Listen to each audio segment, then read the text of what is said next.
welcome to Time with Terri, coming to you from the Space Coast of sunny Florida, where we have the beautiful Atlantic Ocean, lovely rivers, see rockets in the sky, and hear that tremendous sonic boom.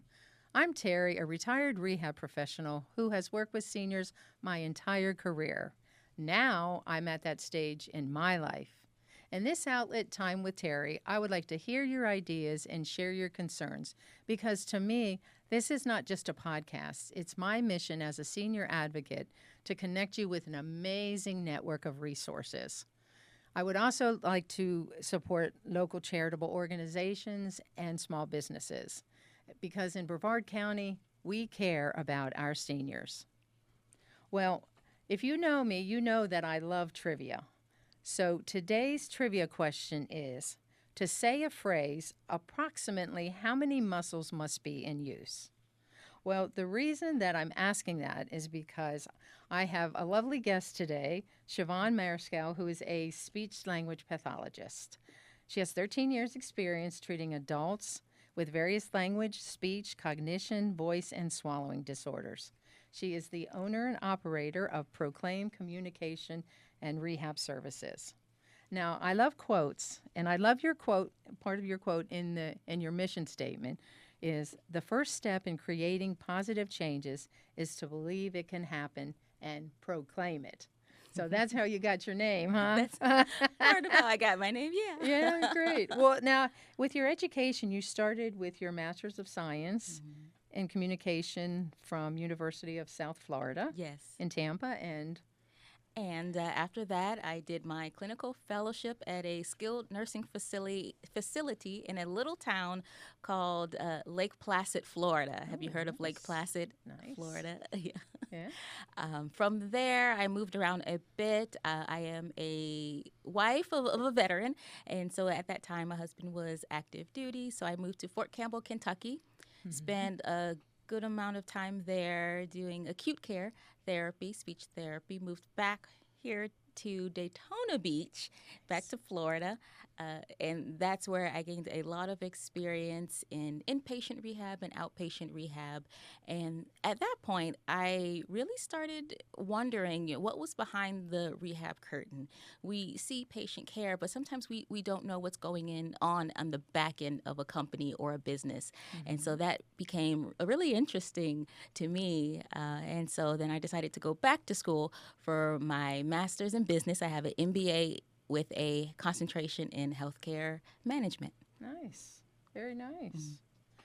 Well, as a PT assistant, we loved our speechies. We love working with speech therapy.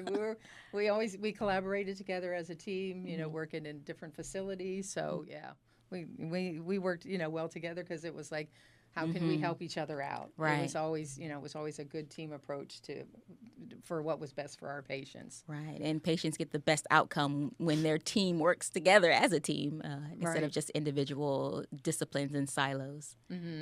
So what inspired you to be a speech-language pathologist? Good question. Well, when I was at USF at university, I went through my freshman year and sophomore year, and I didn't really know what I wanted to do. Originally, I thought I was going to be an architect. Big difference, but I had a few friends that were in the program, and they told me some horror stories, and I was like, maybe I don't want to go that route. And my mom reminded me that when I was young, I was very young when it happened, my mom suffered a stroke. And from that stroke, she suffered some communication difficulties and cognitive difficulties, and she saw a speech-language pathologist, a speech therapist. And so one day we were talking on the phone, and my mom said, I remember when I was in rehab and I had a speech therapist, and she was very helpful, and I really think that would be a great career for you. And at that time, I never thought about it. Most people, when they think of healthcare, they think of doctor, nurse, or physical therapist. And so I looked into it, and I thought, this is something I think I could do. And so that led me to join the communication sciences and disorders. Well, you are a great communicator. Thank you. I've gone to many of your presentations, and I mean, you're riveting. You have a lot of energy, and you're very informative, and it's always fun. I mean, it's fun, but it's nice because there's a lot of good information that you share with us. And you work with professionals also. Do you? Yes, thank you for asking. Yes, so Proclaim has two divisions, so to speak. Of course, I am a speech pathologist, so I do what speech pathologists do, and we can talk more about that later. But the other side of Proclaim, really, I want to focus on professionals who want to improve their workplace communication skills. Right now, I'm really focusing on individuals in the healthcare realm, how to communicate with each other and how to communicate with our patients a little bit better for better outcomes with our patients and job satisfaction. Good. Well, and also, like, I know that you did a presentation here at the Knowledge College at Helping Seniors Upper Board about when you're going to see a doctor. So I know some of the other aspects when you're working with seniors. Yes. Right. There's other communication things and which was very good information for them. And for me too. It's like, yeah, when you go in to see the doctor, it's like, they like you like talking about the grandkids and everything, and not that there's anything wrong with that, right. but the doctor only has so much time, and you have like a list of. You had like a list of different things that they could ask or. Yes, definitely. So that was a great opportunity. Like you said, I got to speak to the seniors about what to do and how to prepare for those doctors visits. And I also got to speak to healthcare providers and, when you're sitting in front of a senior, how to communicate better and make sure they feel heard and they are heard. So I would always recommend that leading up to your doctor's visit, have a health booklet. You can make it as fancy as you want or just a general booklet with dates, and write down your symptoms, write down the things you want to talk to your doctor about. And maybe the day before, you may want to get a list of things that you need to have addressed. So before I leave this visit with my doctor, what do I need to address? And have your top 3 ready. Have it written down. If you can't write it down, have a friend or a family member write that down. So when you walk into your doctor's office, they know these are my concerns, but these are my top 3. And before I leave today, I want to make sure that we're addressing these concerns. I also say that if you need, make sure you have an advocate. Unfortunately, a lot of people don't have that person that they can rely on as an advocate. But having a second person there, they can help you take notes, help you ask additional questions that maybe didn't come up when you were preparing. Again, having a list of questions is always good, too. So, that's important for our seniors because even for me, there have been times where I've walked into a doctor's office and I wanted to talk about a few things, and then everything happened so fast. And then I'm driving home and, I should have said this or I should have said that. Right, that's true, because sometimes even when you're younger, right? Yeah. When you're younger and you go to the doctors, you forget. So it's always good to write things down and to have somebody with you too, because then they can, kind of back you up or say, oh, well, what about this or what about that? But actually writing it down and having it on paper to say, right, these are my 3 main concerns, right, is a great idea. So in any time, I know you're available for people to come to their facilities or whatever and talk to them about that and a lot of other things as well. Yes, definitely. Again, going back to how much I appreciated being able to talk about that topic from both ends of the spectrum for our seniors. Before you leave that doctor's office, make sure that you get the opportunity to repeat back what you think you heard, because maybe something was said and you think you understand it, but that may not be the way that your doctor meant it. So before you leave, so doc, I'm hearing that I should do X, Y, and Z. Am I saying that correctly? But for the healthcare provider, we do have that responsibility to use that teach back method. So I've told you X, Y, and Z. I just want to make sure that I said everything that I meant to say. Could you tell me what you learned or what you heard from me? Right. So it goes both ways. We both have to be accountable for making sure we're understood. Right. Because sometimes the medical jargon we're used to saying, and it's like, oh, you gotta step it down a little bit. I'm not saying we're better than them, but sometimes we can say something and it's like, so that you understand right what we're trying to tell you and to follow through with that. Yeah. And even today, I catch myself saying something that's very jargony, and I think, oops, sorry, let me backtrack. It happens, but Yeah. That's great. Well, and to start a business too. I mean, that's great at your young age to start a business. Mhm. That's wonderful. Thank You know, that's you. why you went back to school for your MBA, so you Mhm. knew the business aspect of it, and Mhm. you have the professional as the SLP, Mhm. the speech language pathologist. So great Mhm. combination. You know, you Mhm. good healthcare provider and good businesswoman. So good, Trying good. to be. Yeah. Well, I think you're pretty successful. So I think you're doing well. Thank you. So okay, so let's describe what is a speech language pathologist. Mm. How would you describe that? Mm. Well, being a speech language pathologist can mean a lot of different things. If you don't mind, I like to tackle that question as a what is maybe a medical speech language pathologist Okay. or someone who works with adults. Because a speech language pathologist, most people realize that we help individuals with their communication skills and other things. But for someone like me that comes from skilled nursing, inpatient hospital, acute care, and things like that, I mostly focus on adults, people 18 and older, who have issues with communication, getting the words out, but also related to communication, difficulty with their voice.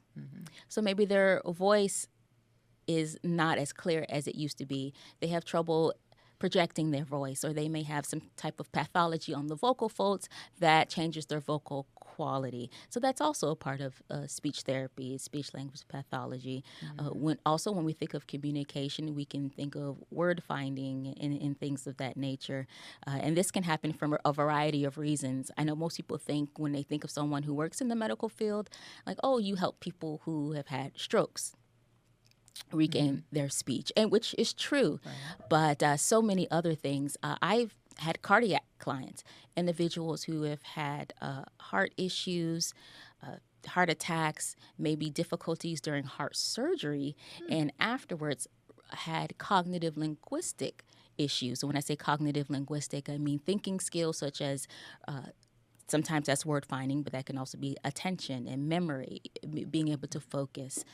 So that's another part of it. Oh my gosh, there's so many parts. Well, it's okay. We have time. Okay. We have time. No It's rush. fine. Just to let people know more about, what speech therapy is. Yeah, definitely. After a traumatic brain injury, I feel that at times speech therapists can be underutilized after a traumatic head injury. But we work with clients such as that. Swallow therapy, being able to chew Yes. and swallow properly and safely. That's the role of a speech language pathologist on a care team. And also too, the type of diet too. The type of Yes, diet, is it pureed? Is it yes.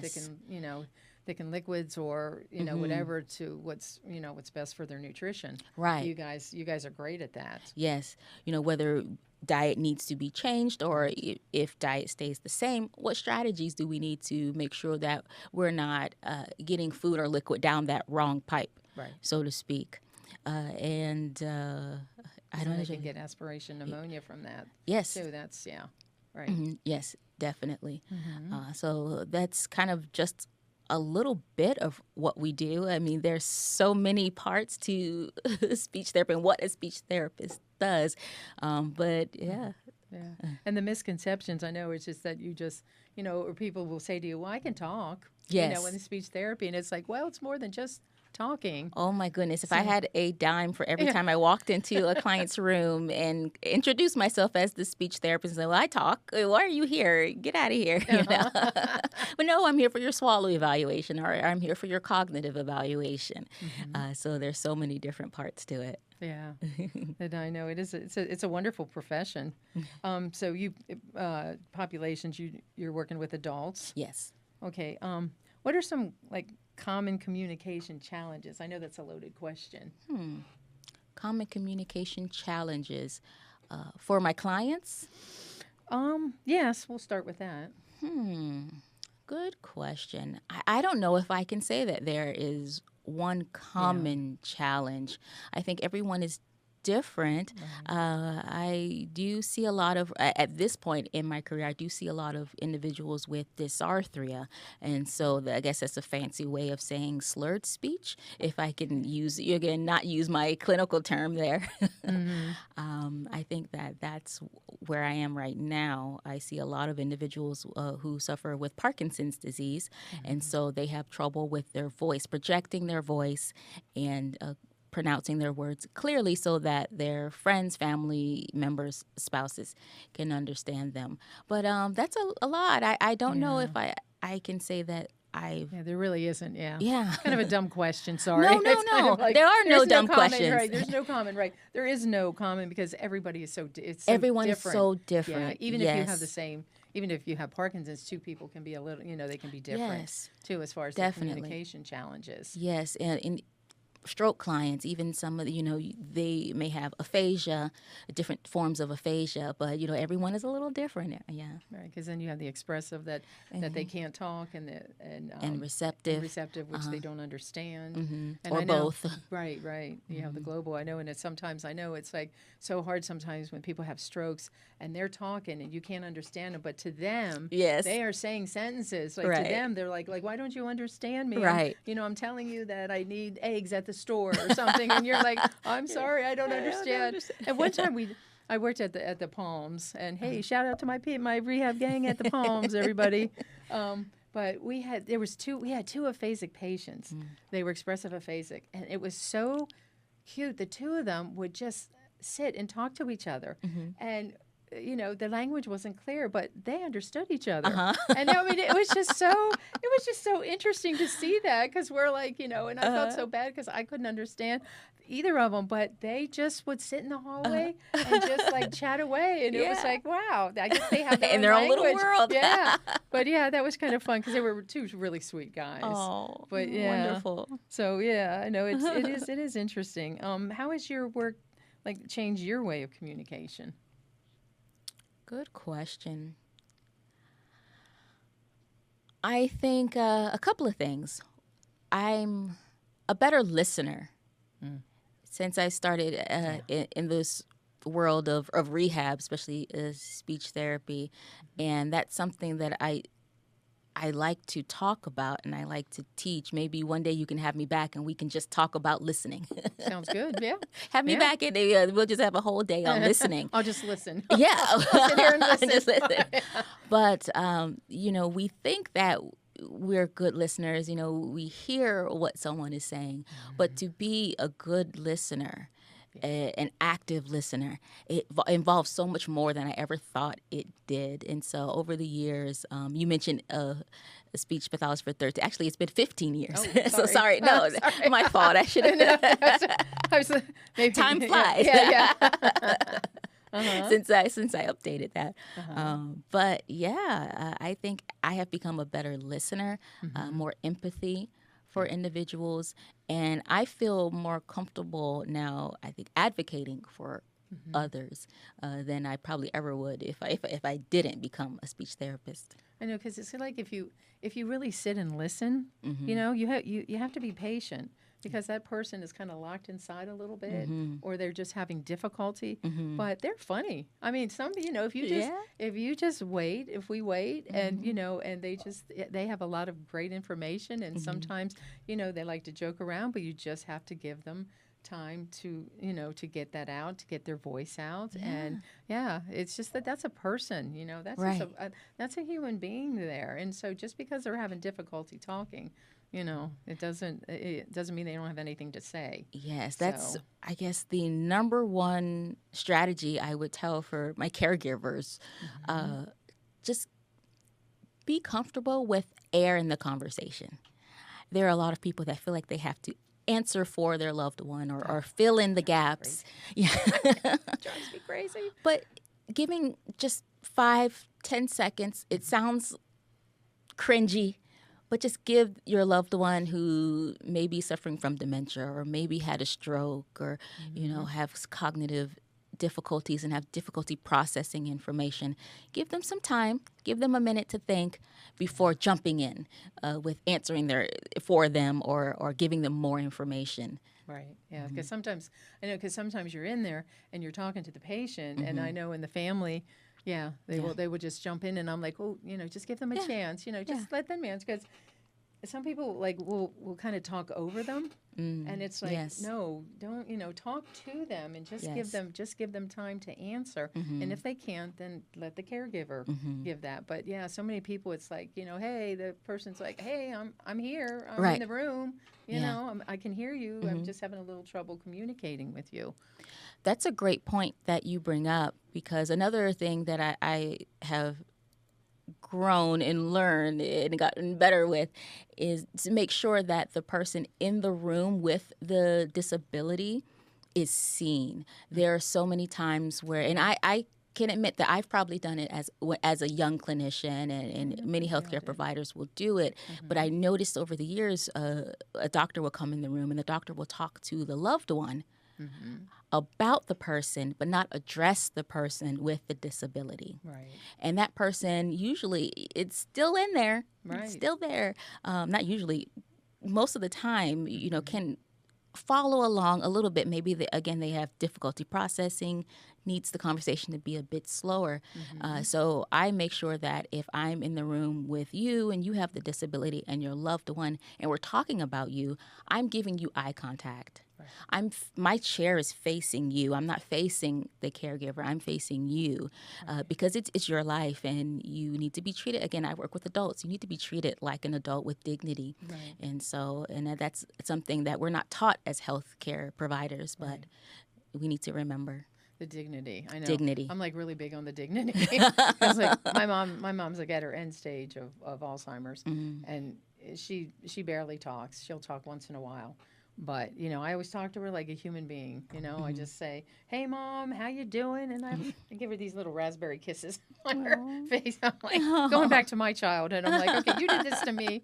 Now I'm going to do that to you. And once in a while, she'll kiss me on the cheek. She'll do that. Beautiful. It depends. It kind of depends. Yeah.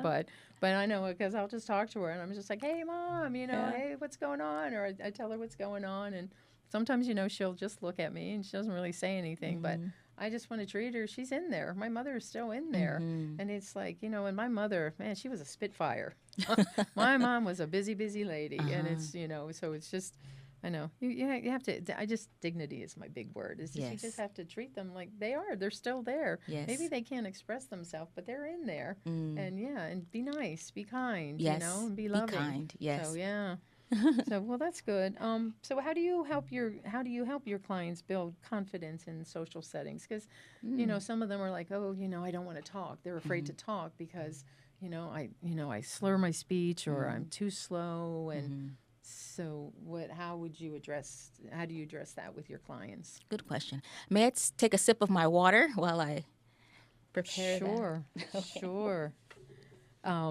But yeah, I mean, we love working with speech because it's such an important part. Communication is like such a important part in life for It people. is, yeah. So that's who you are. I mean, is. that's when you communicate who you are and what you're thinking and how you're feeling, and for you to help people to express that, as a profession, it's priceless, for people. Right. So going back to your question about helping with confidence, that is a hard thing, because especially when you think of an adult, a lot of them remember the way they were before the accident, before the stroke, before whatever it was that changed their ability to function and communicate. So they feel a lot more self-conscious than, a child that maybe doesn't know any different. I definitely try to prepare them for different situations. We talk through different scenarios. What is your daily life? Who are you talking to in your daily life? What are your goals? Who do you want to communicate with? What do you want to do? And then we run through scenarios and find ways for them to feel more comfortable in those spaces.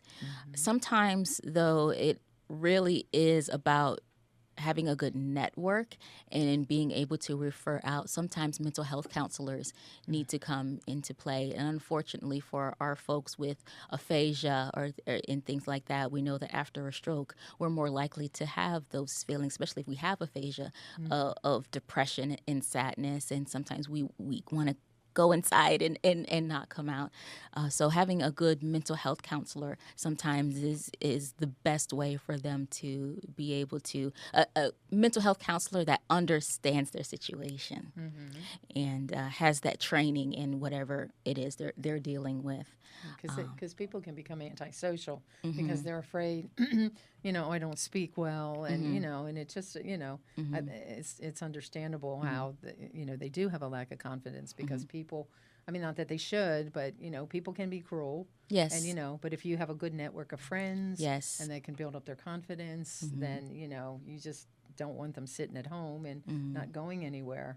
Right. So. Definitely a good network. And having caregivers that are willing to be advocates. Mm-hmm. So having a spouse, a brother or a sister that can come to therapy, Mm-hmm. see what you're working on. Okay, so when we're at home, let's work on this and this and this. I see what we need to work on, and then maybe when family comes over, hey, Uncle Joe went through this. This is what he's going through, and this is how we're dealing with it. So, if family members understand, and you have a supportive network, that really is key. Good. And some signs, and we discussed like the caregiver's role, like you were Mm-hmm. saying, to be more supportive. And I know it's working with the therapy with them Mm-hmm. is great. And what are some signs for people for like intervention, like if they notice certain things with their loved ones, for the intervention to maybe start some speech therapy? Mm.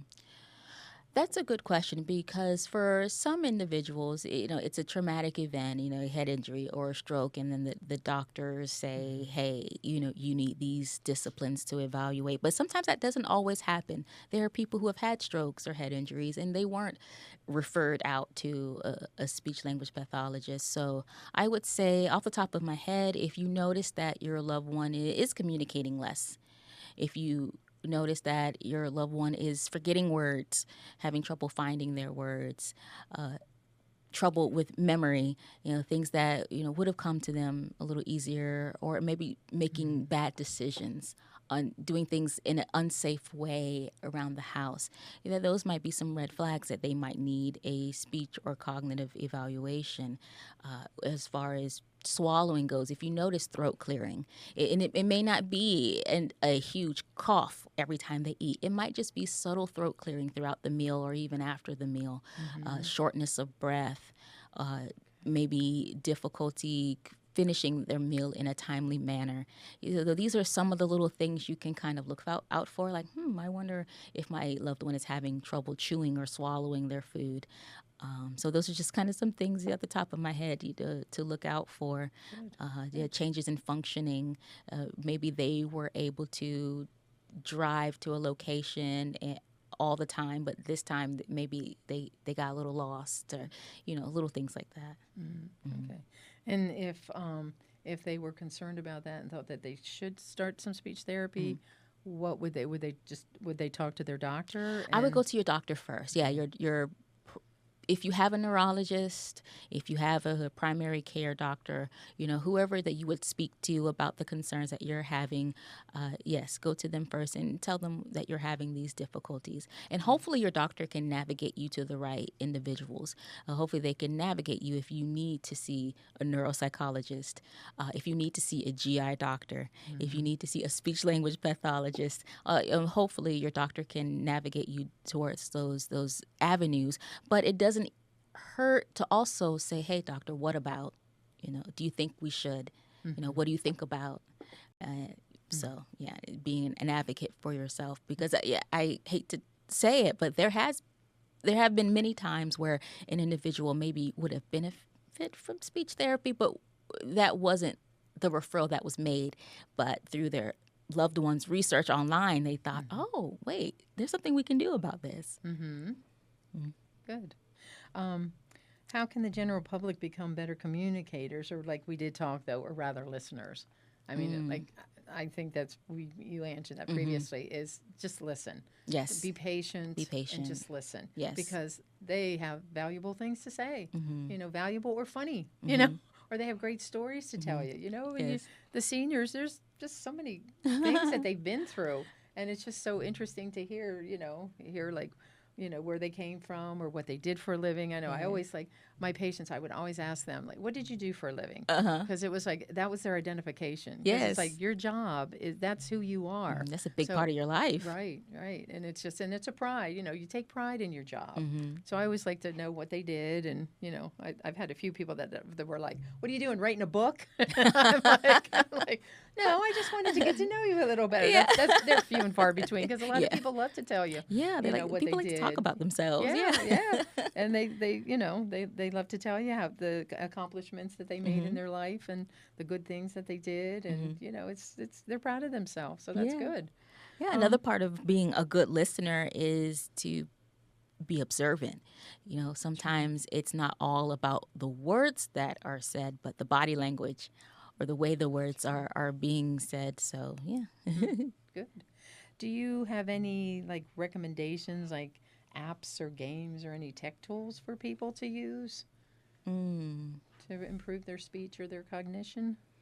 There are so many. And I would say that if you're struggling with your speech or your cognition, then definitely seek out a speech language pathologist, because there are a lot of apps out there that can work, but I would say it would depend on, and I don't want to give any like brand brand names, but because it really all does depend on what they're struggling with. So most therapists nowadays are pretty savvy with the different apps and things that are available. There are apps for communication. There are apps for swallowing. There are apps for cognition.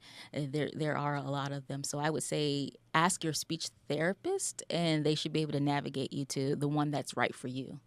Good. Individualized. Yeah. To individualize the issue. We were talking about Parkinson's disease, and I know that we love Rocksteady Boxing. I love that place. Janice, Janice, I'm sorry, I can't remember her last name, but that is amazing. Yeah, yeah. Probably because I can't pronounce it. It's probably why I don't remember it. But I don't mean, be mad at us, Janice. Yeah. Sorry, Janice. Janice Rocksteady Boxing. That's the big thing. But I know that is just a wonderful thing for Parkinson's.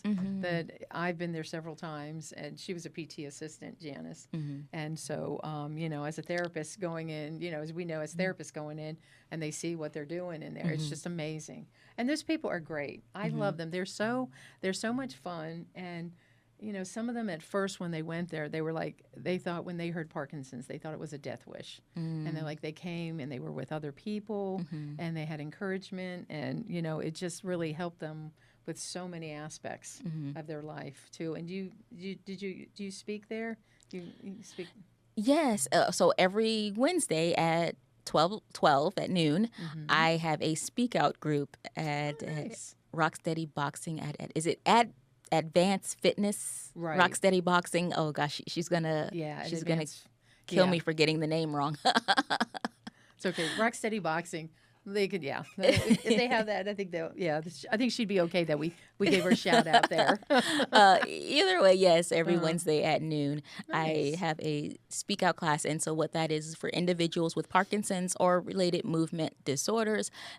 After we finish speech therapy, you want to keep your gains, keep that momentum going. And so you join a group after you finish one-on-one therapy. And so it's for people who have done the one-on-one therapy but want to have some more exercises with some other individuals who understand what they're going through. And so we do our voice exercises, and then we have talk time, and it's so much fun, and everyone enjoys, and the things that they come up with, my group members, it's amazing. They're funny. Yeah, they bring me a lot of joy on Wednesday. Wednesdays are hard days for me, but they bring me so much joy every Wednesday. I know the camaraderie. It's just the camaraderie is amazing there, and and they share the issues that they're having, and it's it's wonderful. Right, and I love that it's not always just fun and games and chit chatting, but we're working on our speech.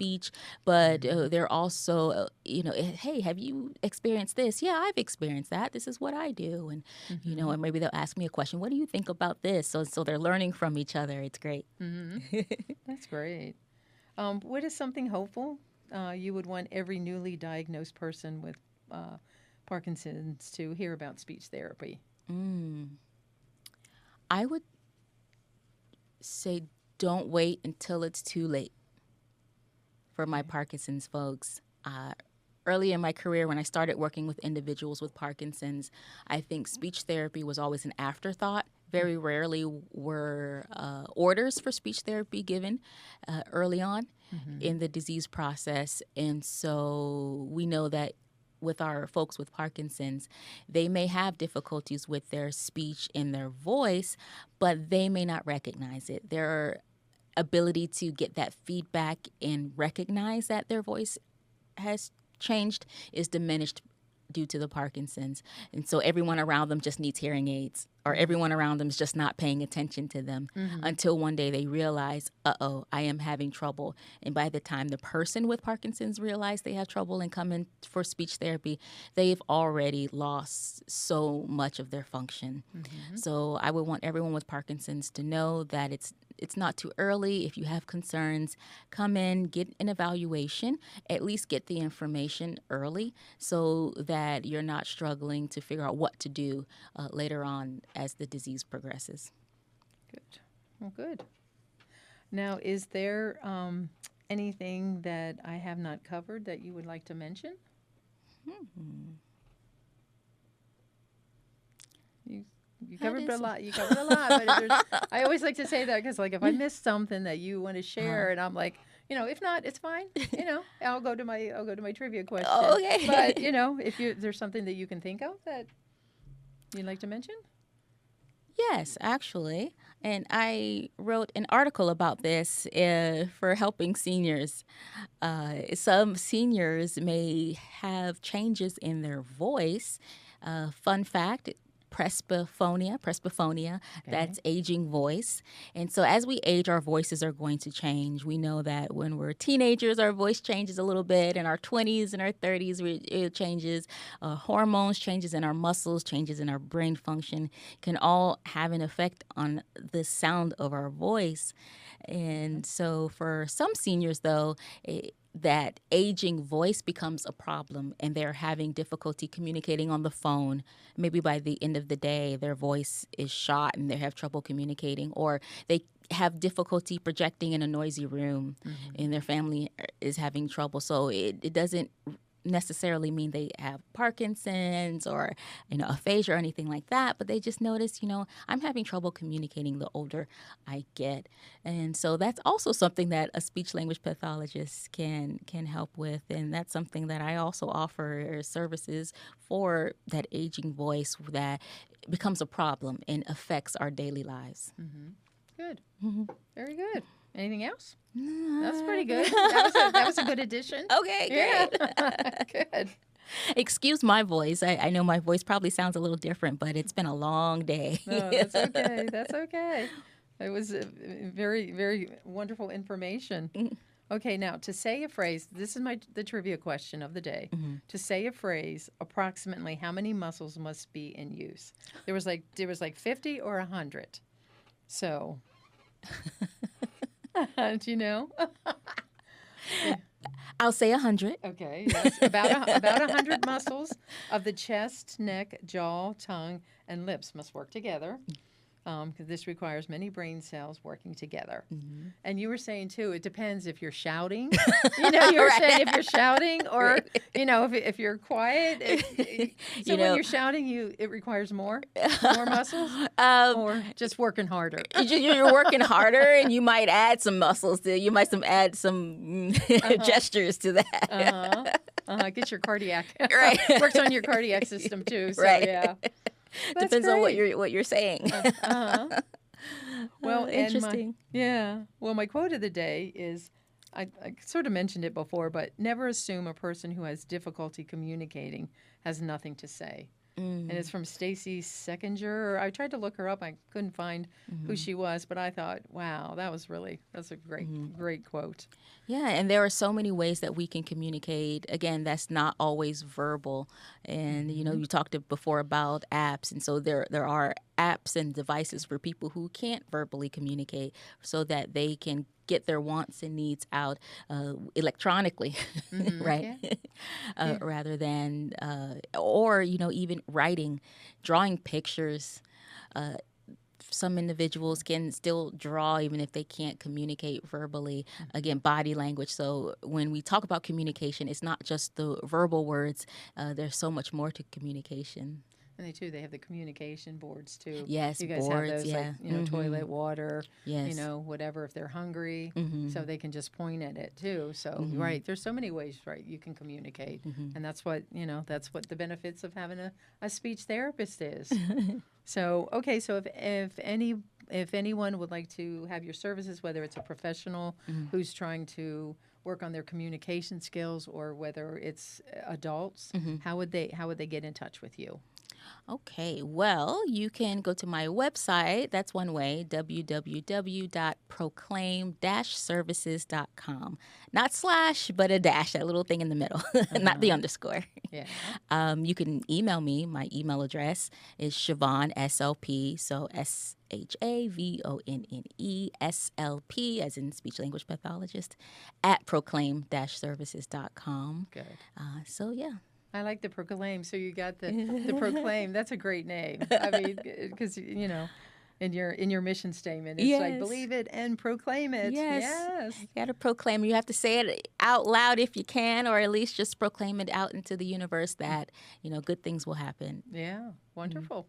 Wonderful. Well, it was great having you on the show today, and for Brevard County to learn a little bit more about you and what you do, and the wonderful services that you have to offer.